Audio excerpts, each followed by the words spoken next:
So last time we were here, I asked you to buy a hard disk and do something like try to mount it, try to plug in the cables, try to boot up the computer. Okay, so I know that you won't buy a hard disk and do it. Okay, so later on I will show some the YouTube videos to show you what exactly about a hard disk. Okay, very interesting. And inside the hard disk, okay, I don't know whether you know it or not, except the elite class who install Linux using a manual partition. Except the elite class. Elite class all do manual.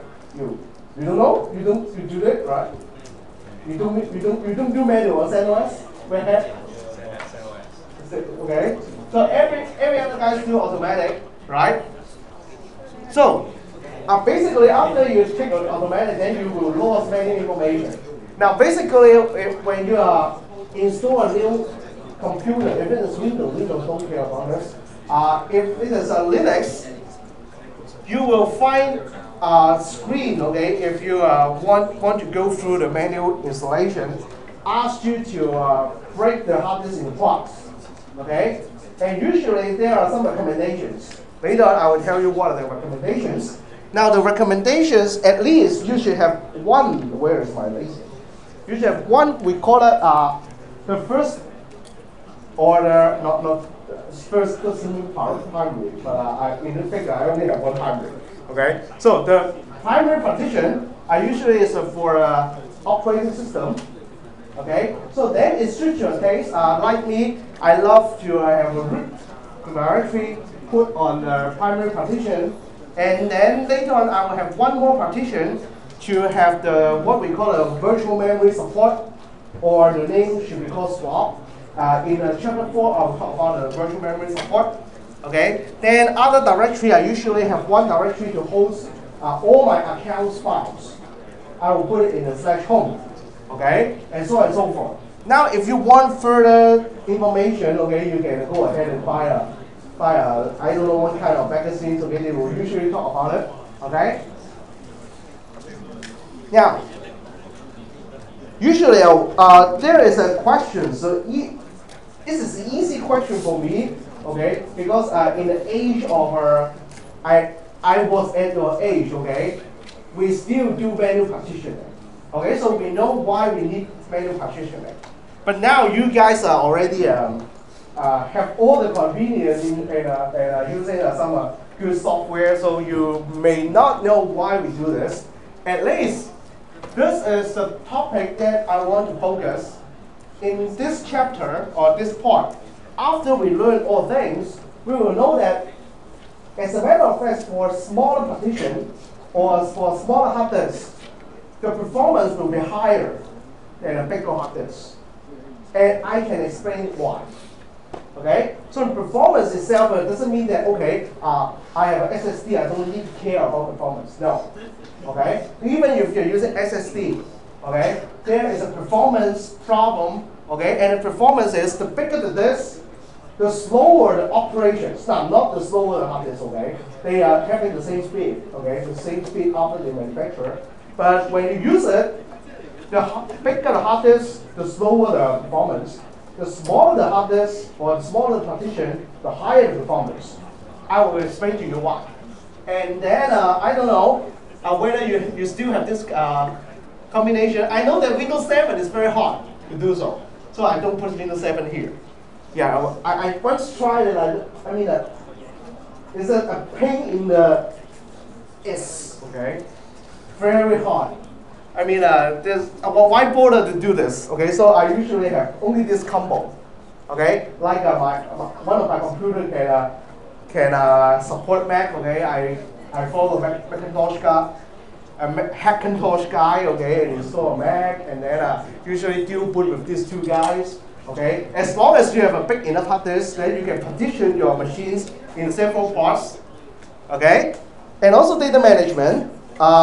Usually you don't aware of it, because I know that every computers you have will only have one C drive, and that's all.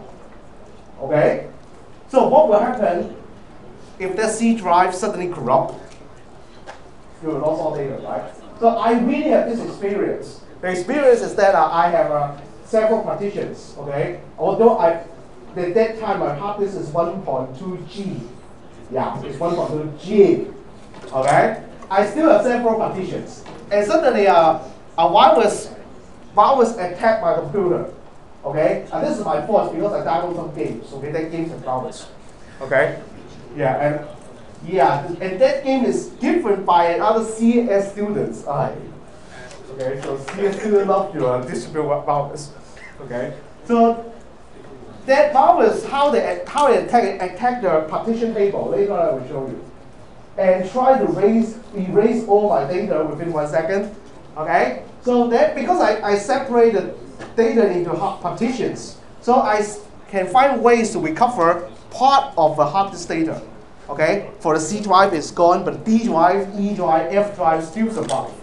Okay. So what is a partition table? I just said. Okay, the virus will clean it up. Okay, and remove all my important data. So what is a partition table? This is what we call MBR, master boot record. Okay.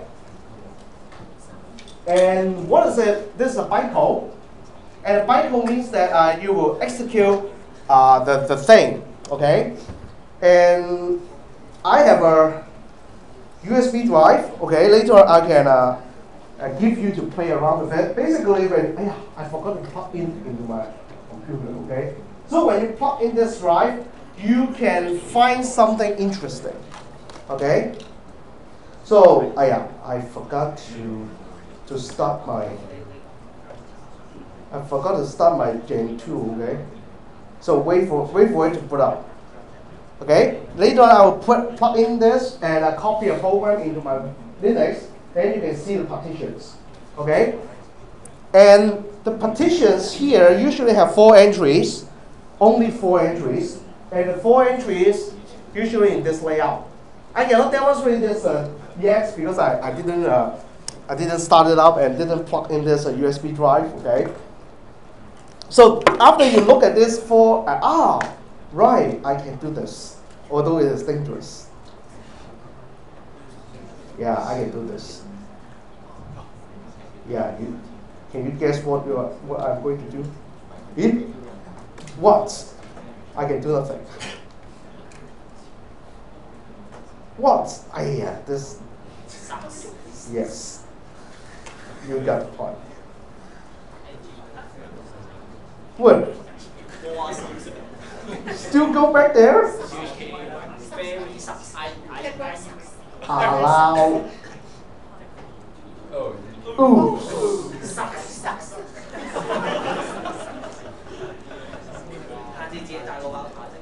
It loves ELG weight. Okay, I go to this. How about this? Can it be connected? Come on. Come on. Wait. CSCI network, I can hack it. Yeah, okay. Come on. Oh yeah. Okay, so I try to avoid this dangerous attempt, but you know, I understand it should be okay. It's part 3, part 2, chapter 4, chapter 3, part 2. Okay, so there is a read partition program. So I write it and I pack the partition table in the structure. Okay, so you don't need to understand every field. Okay, I already have every field described here. So some of this is a bootable flag. What is it? Later I will tell you what is CHS when I have a figure.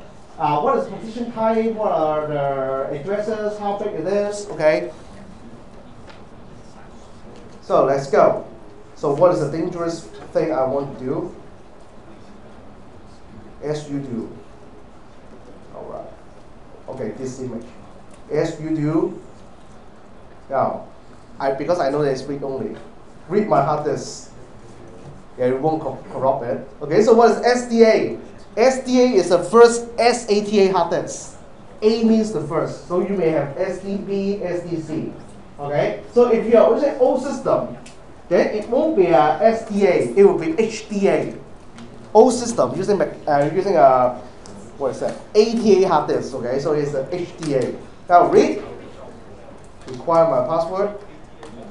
Okay, so it look up a bunch of things. So my first partition table is yes, it is bootable, and there is a size, a small partition. But what is it? 83.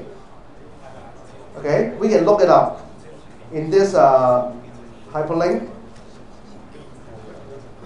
So there's a hexadecimal flag for partition types.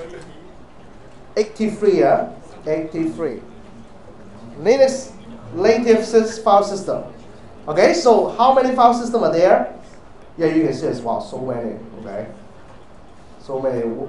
Any things that you have heard of? HDFS, you have heard of. What else? Novell, wow, Novell is very old. How about FAT? FAT. Wow, that's a very old FAT 16 and FAT 12. Okay, so and so forth. So this is to locate a partition type. So that's why some of the hard disk scanning tools know how to read your hard disk and what is inside because of this partition type. Okay, so this is extra. I wish to go ahead a little bit faster. Previously, you see something called CHS. So what is the meaning of CHS? Here, CHS. This is an extremely old way to say something about the hard disk. Okay, for the elite class, I already tell you. Okay, for the normal class, I'll tell you what it is. So C means this circle. Means this circle. So what is the circle? The circle is there is something look like needle. Okay, inside the hard disk. When the hard disk move over it, it will have a trajectory of a circle, right? The trajectory is called C, cylinder. So what is H? H is this head. This head. 1, 2, 3, 4. 4 heads are there. CHS. Then what is S? S is this range. This range that I highlight here. So CHS addressing means that count how many this guy inside of this. Okay? And in very, very old hard disk, we have this notification called notation. This notation called CHS. And the CHS is very funny. It used a degree, okay? A degree here to define how many sectors inside a hard disk. So no matter it is an inner circle or outer circle, yeah. Although it's wider, it will still say the same amount of data. Okay, it's very funny. So let's you to see how this works here. Advertisement. Hey. Yeah, I'm recording. Okay, so wait a moment. I need to plug in the sound. Okay, because the sound is also very funny. Okay. Yeah, it's not long enough. Good. Here, which is going to move the servo arm across the magnetic surface here. So although you can only find one arm, basically there are more than one disk there. So there is a set of arms when it moves together. Okay? So where the data is. Now what we'll see is some examples of tracking on the servo arm. So there's a computer tracks, if I imagine my fingers here being 4 tracks.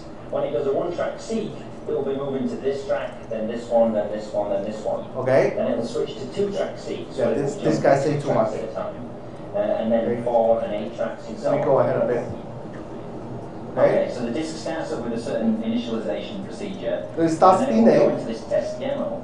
This is not what your normal can each time. So now the disk has spun up. So you can see this is moving, right? And if you have a very old hard disk, you put up, like you can see this is reading, so it is slowly moving to scan for data. Because this motion, it looks kind of continuous, but it's not. It's actually moving from one specific track to another jumping, I think we're up to 32 or 64 tracks at a time on each sweep. Now it's actually moving off. Can you hear it? Okay, you can hear it. I make it now. It will be very loud. Okay, you will hear tracks at a time on each sweep. Now it's actually moving on half. Not very clear. Okay, so I give you another. Another must be loud enough. This is a very loud, very loud. Okay, so here we have not this. First one. Oh yeah. Now this time, okay, it will not just show you the operations, how it is moved, but it tell you when the operating system doing a certain things, how the hard disk responds. Okay. So let's see.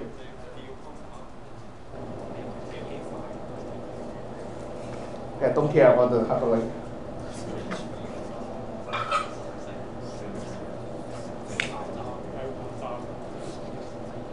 So, boot up computer.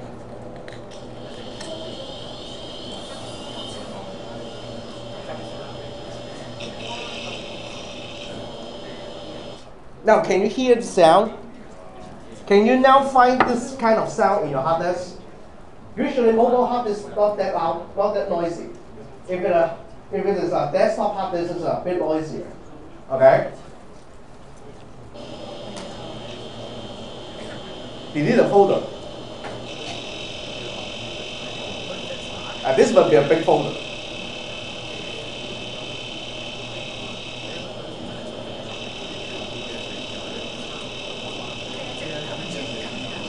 Yeah, must be containing many files.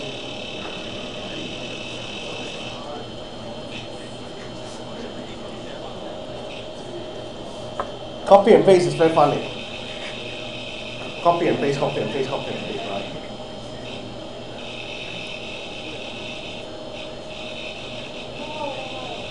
Yes? Huh? Yes, it's spinning, of course.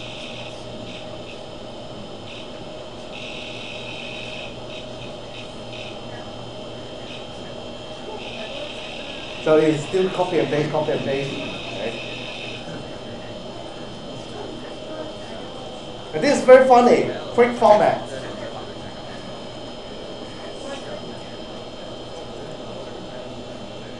And put it here, and done. Move there, done. It's already finished, the quick format. Okay? So, scroll down, okay? Yeah, advertisement time. Okay, so you understand what is the meaning now? Because it has to position the different, we call it cylinder or track in order to grab data. So it's keep moving. And usually we call this movement is called a seek, S-E-E-K, seek. And around in 1 second, the fastest, not fastest, I mean most common hard disk, okay, usually have a speed of 120 to 150 seek per second. So it can move 100 times. Okay? So now think about it, why people need to invent file system? Or why just put the file randomly on the disk? Now, first of all, you have to be searchable, so you have to organize. Another thing is that the seek. The seek is slow, right? Think about it. 1 second, 100 times. 100 times, 1 second. So then it's 100 hertz. You think about it. Whenever I pick a file, okay, let's say that file is 4K. Or no, 4K is too small, maybe 1 meg, okay, 1 meg.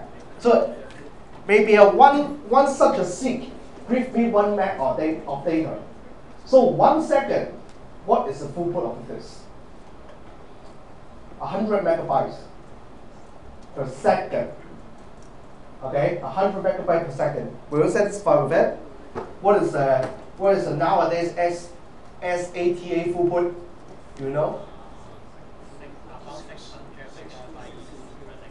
600 megabytes. So it's still far away. Not 600 megabytes. Data transfer speed, SATA people. 200. No. 6G, right? Yes, 6 gigabyte. Bit, not byte. Oh, it is recorded. Okay. 6 gigabit. Okay. 6 gigabit divided by 8. Divided by 8, then convert into byte. So around 800 megabyte per second. Okay. So that's it. Basically, we want to avoid it.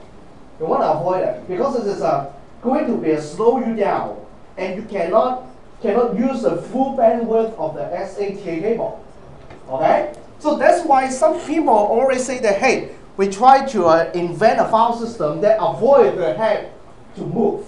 Later on, you will see something like this when I talk about file system design. Okay? Now get ready. Get ready. Okay. So previously you see the format, right? So what exactly the meaning is the format? The format means that the moment you construct a file system, yeah, basically at the start when you buy a hard disk, I would say that the hard disk containing all kinds of random data. That is not useful at all. So the format is to organize the things. Let's say and to count how many available space and then format it in your file system layout. So that means to build a file system over the disk. Okay, so if you're using Linux, later in a tutorial starting from next week, our tutor will tell you some tools in doing format.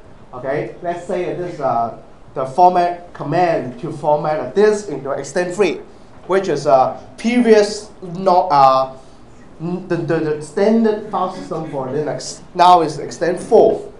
Okay, so I will basically teach you in great details of two ways of allocation. One allocation method, I put it there, okay? It's for interested students to learn about it, but I don't have time to talk about it. Okay, usually I don't like to have an operating system course in the fourth semester. This is first semester. I love it to be in the second. Usually the second has one more week, so I can talk about it. Yeah, in the first semester we have at least 3 weeks being have a penalty like the ceremony coming. Okay, then lost 1 week and it's also 13 weeks and so forth. Okay, so what is what we call contiguous allocation, or usually it's called a continuous allocation. Now, basically, the contiguous allocation is I want to create a file system. I want to write a format tools, and the format tools will organize my hard disk just like a book.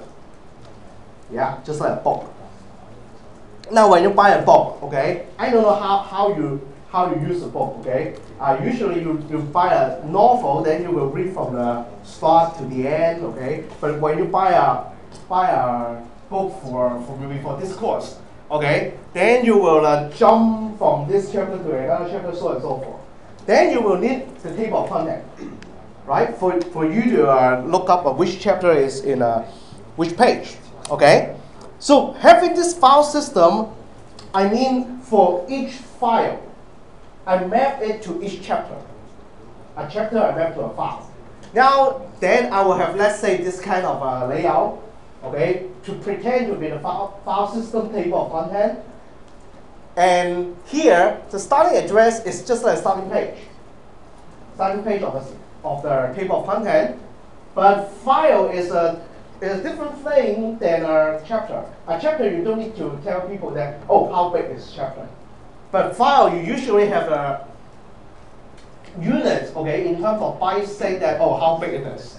Okay, so we will store one more items. But basically, you can count by doing this scanning to scan, oh, what is the gap, okay, how big is the gap, then I can make a conclusion that the gap is equal to file size.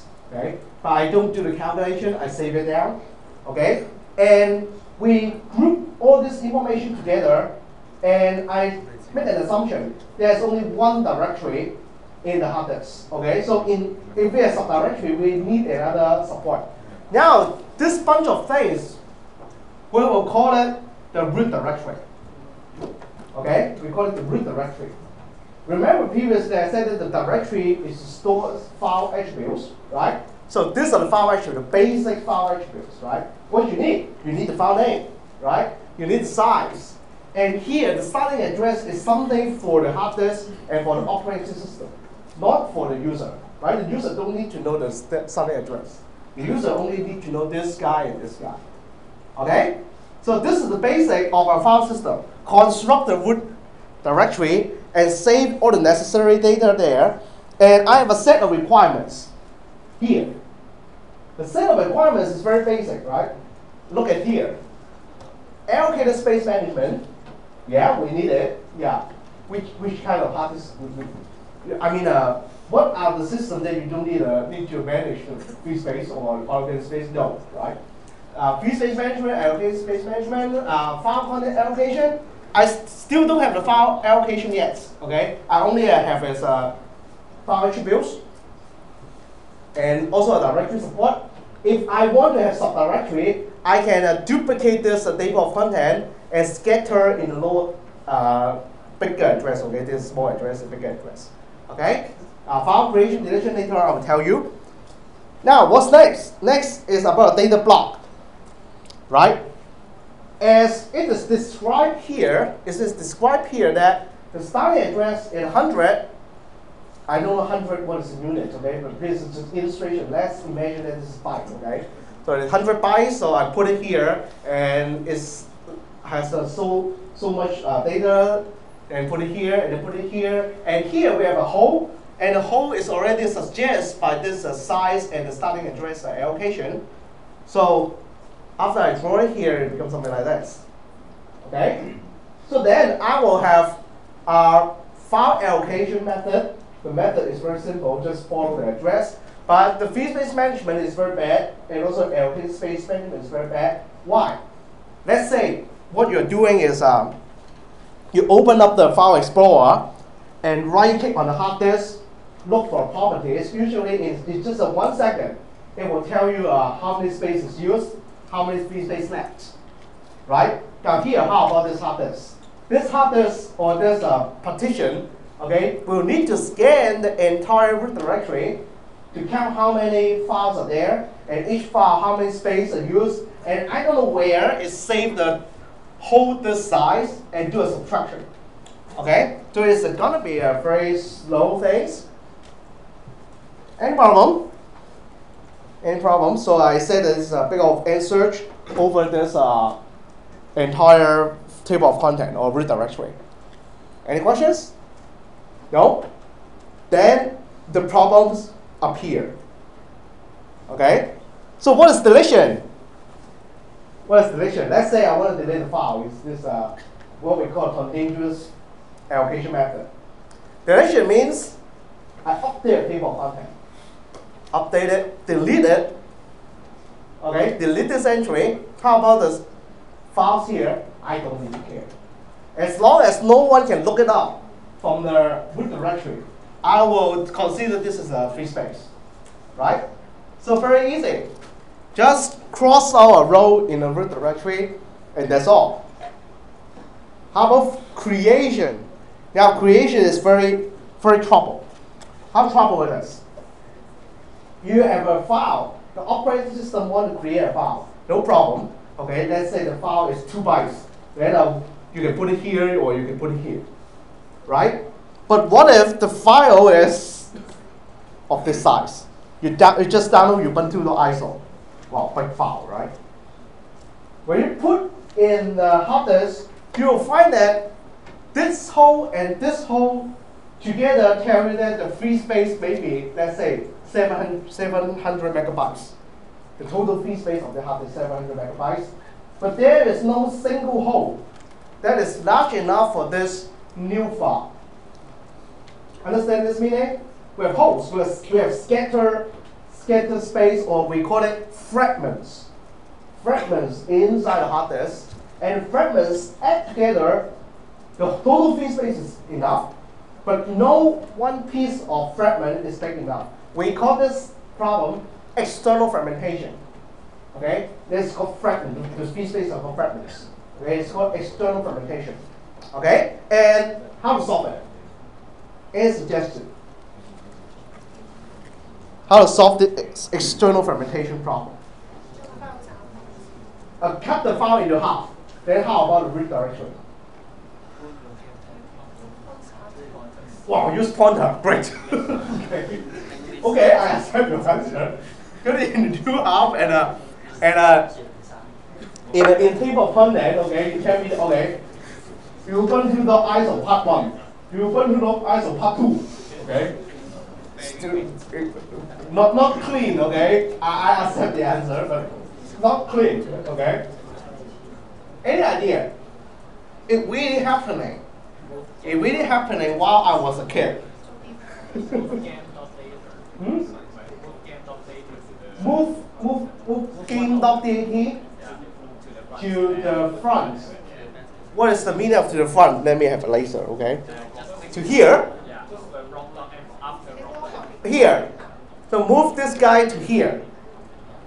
So that you have a bigger space and put this file in there. So what are the modifications that you need to modify the root directory as well as hard disk is slow, okay? So you have to copy this guy to the RAM and then save it if the RAM are big enough, okay? Then save this guy and then put it here, okay? Yes. What is it? We have a name for it. We call it defragmentation. Defragmentation. Did you heard of it? Yeah, some people say that right? You have heard of it. How many of you have heard of this word? Defragmentation.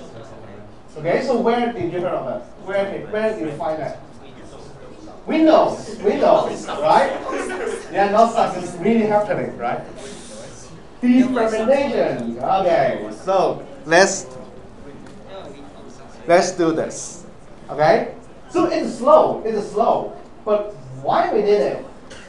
It's not because of speed, not because of whether it's a stylish to do it or not. It is because of the need, right? The problem comes from our allocation method. Our allocation method acquire this guy to allocate a slot in the root directory, and the root directory state that, okay, the continuous range of data is for this file. That's why we call it contiguous allocation. The contiguous allocation meaning is for that file to continuously allocating the space. Okay? Wow. It will be slow, but this defragmentation process really happens inside Windows. Later I tell you why Windows needs this. What's next? Next is how many things I miss out? Yeah, one slot here. File growth and file shrink. Let's say I want to grow, okay? Let's say this game.dat, okay? This game data files, I want to grow it. I want to grow it. Yeah, move Ubuntu. By how much? By how much? By 1 byte? 2 byte? Okay, when you grow 1 byte, you move 1 byte. When you grow 2 bytes, you move 2 bytes. Yeah, it's very bad. Okay, very bad. Unless you can predict how this file grows. Shrinking is okay. Shrinking is easy, but growing like this is just a big headache. Okay, so I will put a cross here. Nearly not possible. Nearly not possible unless you can predict it. Okay, and in this world, there exists such kind of file system doing something like this. It's your CD-ROM. Why? You won't grow any file on your CD-ROM, right? You won't delete. You won't add. I mean CD-ROM, not DVD RW. Okay? Yeah, you don't going to update it. You just save it as a read-only copy. And this will be an extremely cool, extremely easy to organize file system. Very easy to allocate space. I just write sequentially, okay? And it also fits the device. The device, because it's spinning, right? It will read things sequentially, okay? So it's also fit the device design, okay? And very good. It is not going to grow things Now you have heard of some very old CD or DVD-R technology that only allows delete of files, but not allow edit of files, right? It's also because of this. Because this allocation way support easy deletion, right? How to delete it? Maybe it's like this. Inside the root directory, I have a bit to mark whether this is a deleted file or not. Okay, if it is delete, I just use I don't know what is technology to mark that bit to turn it on. Okay, then it will be marked as deleted. And after you delete it, because it's CD, this P space won't go back to you, right? So it's always a very natural choice for this guy. Okay, there are two file systems that supported ISO 9660 or ISO file, and also the Microsoft Students file system. Okay, but of course the Microsoft Students file system has more flexibility because later on you have DVD RW technology. Then this kind of allocation we will know more. Okay, so it's only for very old read-only file system. Okay, so how about next? Next is the girl here already say that. Oh, how about build a linked list? There is a file system called a way to do allocation for a file. We call it linked list allocation. Okay, really. Now, so don't look down on linked list. So, why we need it? Because we have some lessons that learns from previous work. The previous work, it works, but bad. Okay. So, what are the lessons? External fragmentation, very hasteful, right? I have enough space, but I cannot use it. Yeah, just like you have many money, but you cannot use it. Okay? So, that's very bad, right? So, I want you to kill that problem, kill this problem completely, and also the file growth problem. How can I grow if I have a file just stay back to back with me? Okay? So, maybe treat the file itself as a linked list is a very good idea. Okay? So how to make it into a linked list? Now a very natural choice is break it into two parts. But it is not very flexible, right? How about my problem just change a bit? I have one more file here. Then you have to break it into three parts. Okay? So the natural choice is we don't do it per request. Yeah, this request you need to break it into 4, and next request break it into 2. We don't do it. We usually do it another way around. We fix an amount. We fix the amount, and this amount usually call it a block. Okay, a block. We break a file based on multiple blocks. Let's say the block is a 4K. Maybe 4K. So per 4K, I mark here. Then this is the end of one block. The end of another block. The end of the last block here. Okay, break it into 4K blocks, and then the disk itself become a 4K block array.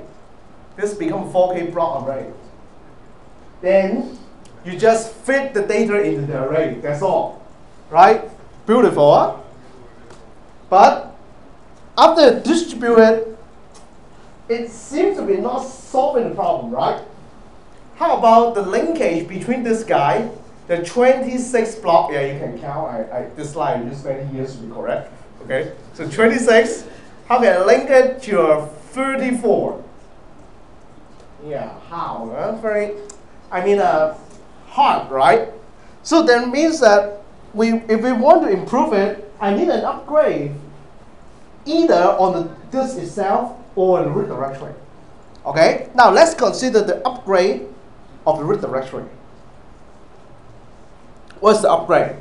The upgrade is change the root directory into a linked list. Wow, cool, huh? What's the meaning? The meaning is, let's take a look at this. The beginning here, the rock.mp3. There are three. I don't know how to describe a range or a block range. Okay, the first block range. Okay, mark the start of the file and mark the end of the first block range. Okay, so happen that this guy only have one continuous allocation. Good. So I just need one block range. For the game.dat here, also one block range. But the Ubuntu is not good, okay? It's being chopped off into 2 parts. So you have one block range, 9 to 26, and then 34 to 35. I don't think it is good enough. Because how about I have a 10 block range? Yeah? How about I have a 100 block range? If that's the case, that means that my root directory has to be further upgrade, right? My root directory has to be a huge 2D array. Wow. Many blocks are not used, okay? Many space are not used. Just because I can predict that, okay, I have only one file of 100 block range. So that file will entertain the whole range of the 2D array, but yeah, others are just waste, okay? So another possibility, now don't look down on this possibility. Just really implement it in another way. Okay? Really implement it. Another way is, I hate this, but it really works. Okay, but no one implements this. Later I will tell you why. How to do it? I guess our 4 bytes integer can address every block of a hard disk. Okay, let's say we can do it. So I steal 4 bytes from each data block. I steal 4 bytes. Okay, and what is the use of this 4 bytes? Really form a linked list. This yellow guy is served for one purpose: is store its next block address. Very makes sense, right? So that means that let's take here as an example the 26 guy. The 26 guy will store my next block information, and my next block is 34. Okay, so here we will have a number saving 34, and the 34 will save the block 34 will save a 4-byte address 35, and then yeah, because I start with 1, I do it on purpose, because I use this to be the null. Okay, 0 is the null. So when I have a next block address is 0, that means this is the end of the linked list. It works, right? I form a linked list. Beautiful. But why no one implement this guy? This guy sucks. Let me ask you. Okay? Then you know what is the meaning of a sequential read, right? Sequential read means that I open a file and I use a for loop and read it until the end, okay? That means it's sequential read. Do you know that there's another reading mode called, we call it a randomized or random read. What is a random read or random seek? It means I suddenly ask for, hey, now I read the first byte. Then I suddenly want the last byte. Okay? Does this support in our current file system? Do you know? Or in your programming experience, have you tried this? You read several bytes in the head of a file, then you suddenly jump to the end of the file and read the last 4 bytes. No one tried it. How many of you have tried it? No one. Then that means that you don't know this code.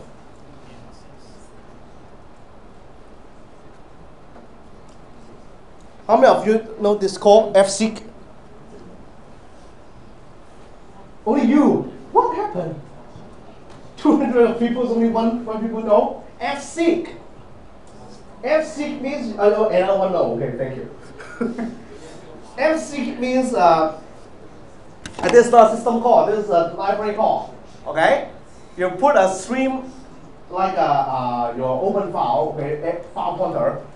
Then you tell the library call offset where do you want to go and from where. We have 3 choices. 3 choices. Where is the description of 3 choices? Here. The 3 choices, you can seek set. Okay, seek set. You start from the head of file. Seek curve. You can move relative to your current position.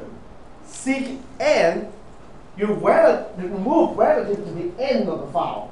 So seek n and minus 1, that means that you go back to the end of the file and go back 1 byte. Okay? So with this, now you know about this call. Okay? This call, we call it, you randomly can seek the position of a file reading pointer and read from a particular location, and it's really support in operating system. Now, although it's support in operating system, how this guy can support this? How this allocation method can support this random seek? Let's say the random seeking operation is like this. I read this block, okay, the beginning of the first 4 bytes, okay, and then I want to jump to the end, the 35, to read for more bytes. How can I do so? Now it becomes very horrible if you want this, okay? What will happen? Okay, so what will happen? Later we'll talk about it. What will happen is we will have a big O of n IO access. What is the meaning of big O of n IO access? Now this is not the complexity that you see in the quick sort, okay?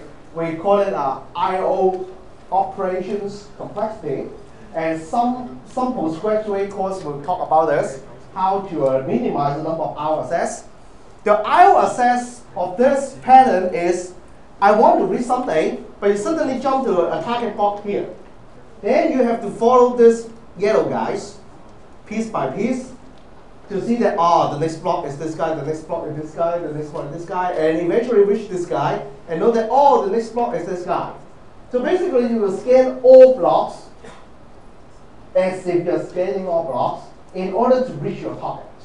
Okay? So this IO complexity will big O of n. And this random access performance is one of the very famous file system tests. Usually when we invent a new file system, you have to pass this random access performance test. If this file access performance test tells you that 2K per second, yeah, then throw away your job, okay? Yeah, this is not going to work, okay? You have to have some significant performance. So this is very bad. Now what I've skipped, okay? The things that I skipped is about the file size, you can do the counting, but if you count, okay, the file size, if you count how many blocks you allocate, usually it is not reflecting the file size. Last time I already showed you, right? Still remember? PC. No one logged in. Last time I already showed you the file size problem. Hey, come on. Yeah, not okay. I know that it needs some time, okay?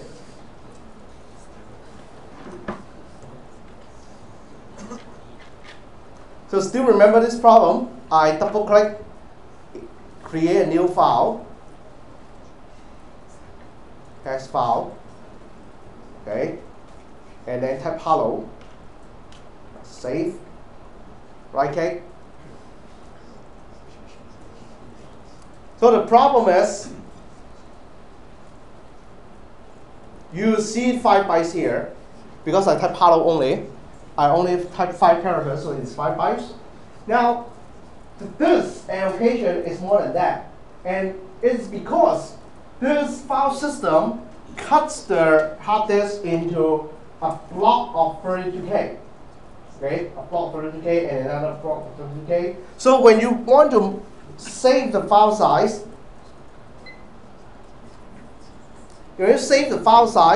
although you save the file size, like my previous example, is 5 bytes. But the disk already gives you 32K. So the entire free space of this, or allocated space of this hard disk, free space, allocated space, allocated to the constant, right? When you report it, basically you cannot rely on this sum anymore. Okay? Because when you rely on this sum, then you will report a smaller than expected allocation size, or you will report a bigger than normal, bigger than expectation, free space, right? You put more, and the user think that I should have the inner space, so I write that file, and while I'm writing, because of this loss, okay, you will have problem. Okay, and this loss, we have a name for it. Now, today we talk about two kinds of fragmentation. One, external fragmentation is I have a total space here, which is large enough for an allocation, but each fragment is not big enough. We call it external fragmentation. The internal fragmentation is there is some fragments inside this allocation block that we cannot use. And it's lost, just lost. Okay, I don't mean it's really lost, but you cannot make use of it. Okay, how can I make use of it? You say 1 byte. Okay, how can I rescue those free space? Basically, there's no way. Okay, it's already allocated to your file. Okay, so these two problems that put our development over this way into a stop, in the full stop. No way we cannot do a linked list implementation like this. So someone invented another kind of linked list implementation by a very small change. The change is we no longer save the next block information on the data block itself, but pull it out and move it into the beginning of the hard disk and call it FAT, allocation table. Okay, so this is why FAT32, FAT16, FAT12 has a name for FAT, because it implements this strategy. Okay, it knows that you cannot save the next block information on the block itself. It is very slow, so it pull it out, keep it here to make it into an array of next block information. Now, when we have a break, okay, we will show you other things related to FAT32. During the break, okay, I will do some setup. So if you have any questions, just keep it later, okay. And after the break, after I show you the